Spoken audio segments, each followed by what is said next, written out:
What's up guys, it's Craig and welcome back to my channel. In this video we're going to be continuing our playthrough of Horizon Zero Dawn The Frozen Wilds. Now in the last episode we collected all of the pigments, and in doing so that finished up all of the collectibles, and in this episode we're going to be reaping the rewards of that. So you're going to see on the map we are kind of central here. And just above the campfire you're going to see there is the animal figurine collector guy. So we're going to go and explore his little cave here. Ursus Americanus, the magnificent American black bear. Brought to you by Montana Recreations. How fierce you must have been. That fur. You never even felt the cold, did you? If he hadn't preserved you, would anyone even know you'd disappeared? Right, so let's pick this up. Visitor center's a bust. I'm recording the strategic and operational value at roughly 0 point squat.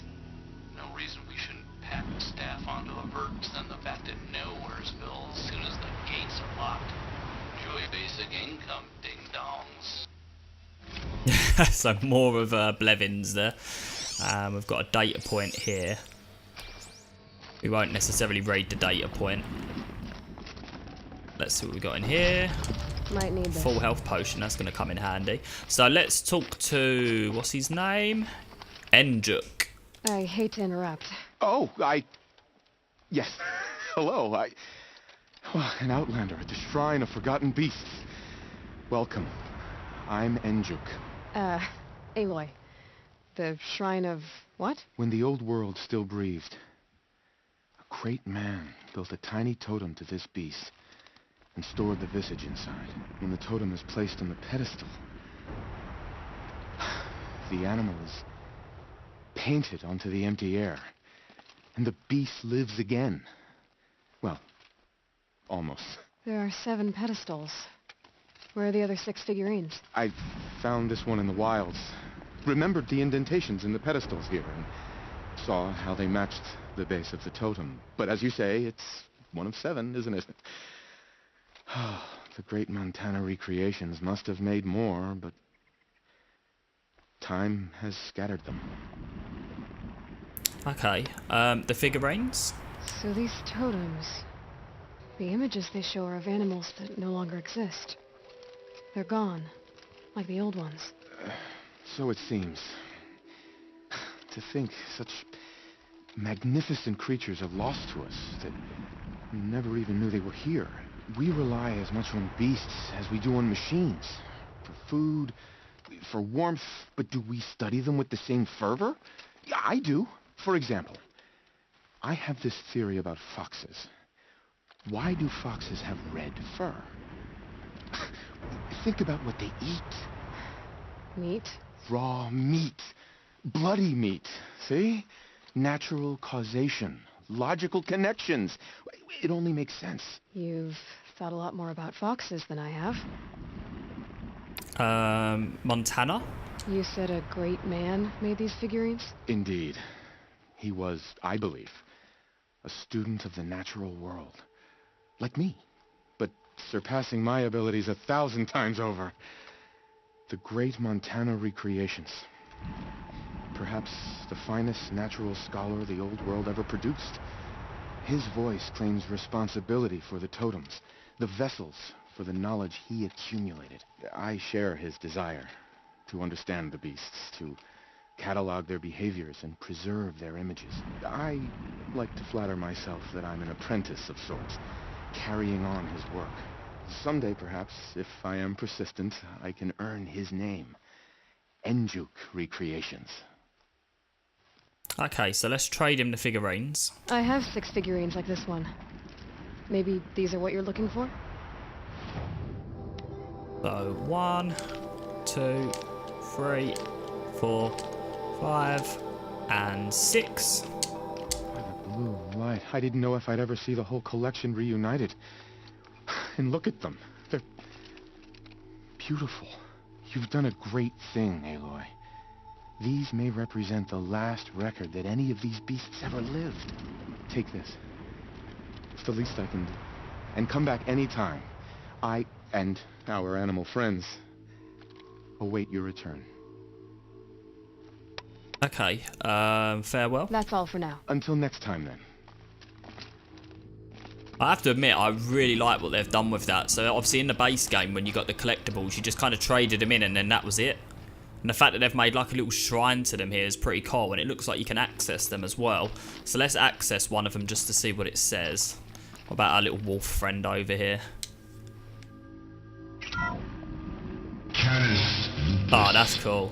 The enigmatic Grey Wolf. Brought to you by Montana Recreations. Could it be that these wolves and our foxes are the same somehow? Perhaps after hundreds of winters... No, that's ridiculous. Yeah, that's really cool that they've done that. It just kind of gives the collectibles a bit more depth. It makes them actually worth doing.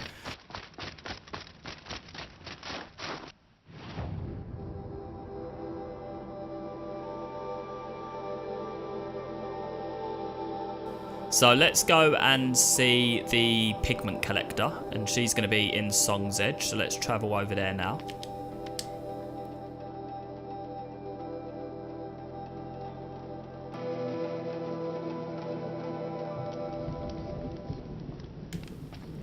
Okay, so now we need to go and see her. Try and remember where she is. I believe, yeah, you can get to up here, but I think what we'll do before we see her is I'm just going to clear some space in my inventory, because we're going to be getting a lot of modifications as rewards for the collectibles. So what we're going to do is just clear a little bit of room just so we've got somewhere to put them. I'm not really using these weave ones really, because I'm using shield weaver. So what I'm thinking is I can probably afford to get rid of the weaker ones here at the end. Let's get rid of that one. Get rid of that one. Get rid of these two.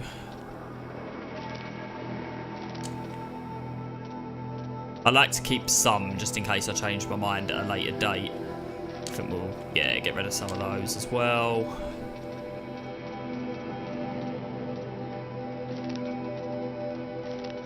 I think that'll do. Maybe. No, we'll get rid of this one as well. That one's a little bit weaker. 18, 15, 15, 14 and 5. Ain't really going to make much difference. I've never really used the handling ones, to be honest with you, but they might come in handy, so we'll leave those. I think that's enough room.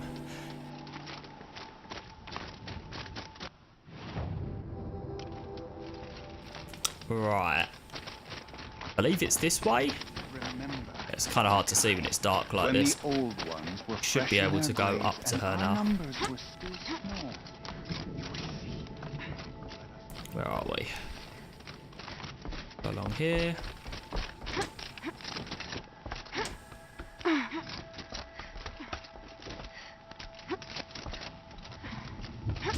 The Banuk just seems to love to make you climb all the time. What we got in here? Okay, nice. Don't mind if I do. Where are we? Oh yeah, over here.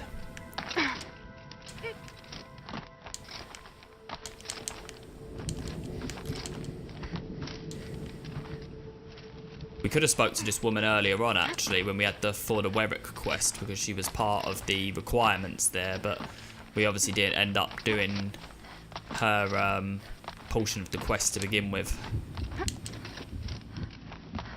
Here she is. Sekuli. Quite a view you've got up here. It's a useful perspective.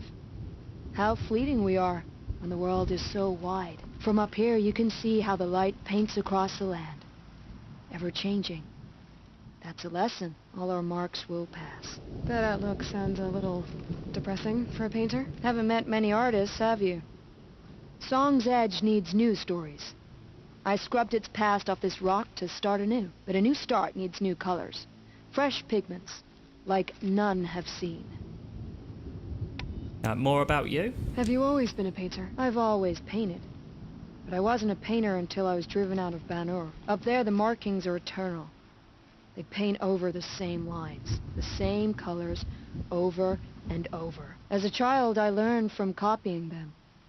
As I grew, My heart sank at the familiarity. All of us Banuk might as well be trapped in glacier ice. We have the look of life, but never really moving.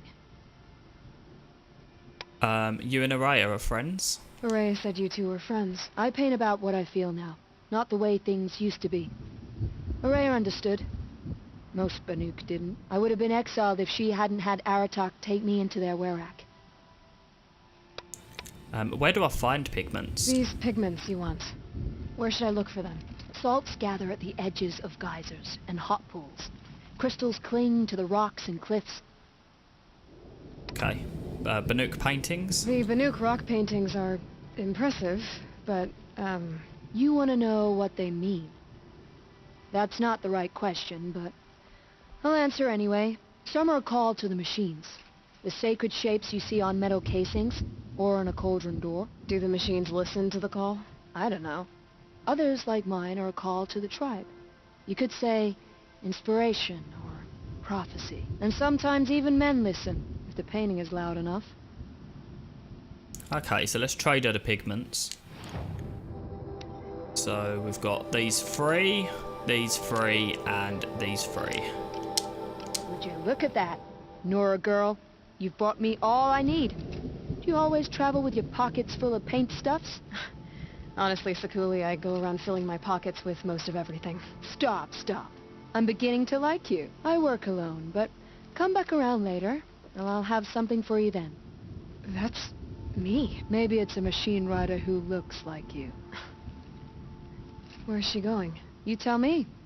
To ruins or mountains, through flood or thaw, past, future, destiny. But I don't think she's scared of any of it. You helped me. Inspired me. And the people of the Cut.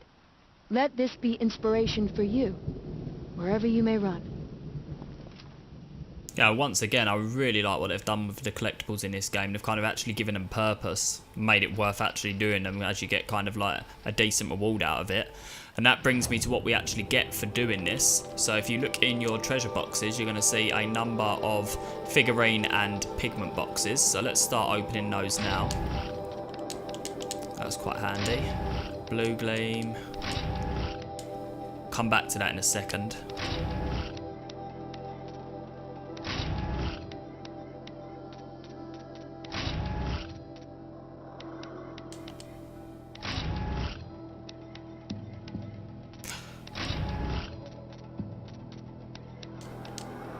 Right, so in this box you're going to see we have the Hidebound Weapon Coil, and in this box you're going to see we have the Painted Weapon Coil. Now these are the unique modifications that you will get for completing both sets of collectibles, and they're going to be really beneficial to us. So the Painted Weapon Coil specifically is going to come in handy with one of the hunting ground challenges, and obviously extra damage from the Hidebound Weapon Coil is going to be massive for us as well. So that's why we have done what we have done in this episode. So let's get those into our inventory. And basically, guys, it's a little bit of a shorter episode today. That is going to end our episode. So we're basically, the idea was to prep ourselves a little bit for when we do go into the hunting grounds, just make ourselves a little bit stronger, and I think that's going to help you guys as well, obviously, if you are following this walkthrough. So I hope you have enjoyed this episode, and I will catch you guys in the next one.